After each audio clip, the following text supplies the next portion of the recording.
Мұқағали Мақатаев. Әке сөзі. Бұл дүние не боп кетті, не боп кетті, ой балам, қызығым-ау, бұзығым-ау, отқа түсіп ойнаған.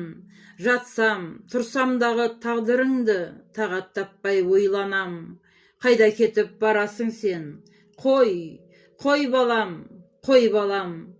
Құламдайын, құлындайын, еркін өскен тентегім, барлығымыз ардақтаған үйіміздің көркедің. Құрып тұрмын түсіне алмай мен сені, білінбесе жарар еді бүгінің мен ертеңің. Досыма да, қасыма да мертеттің ғой сен мені, қандай қиын қапелімде қара бұлттың төнгені. Бұзығым-ау, бұрылсаңшы кел бері, сейілсеңші торып тұрған қара бұлтты мендегі. Бұл дүние не боп кетті, әй балам, не боп кетті, үйім түзім айналам.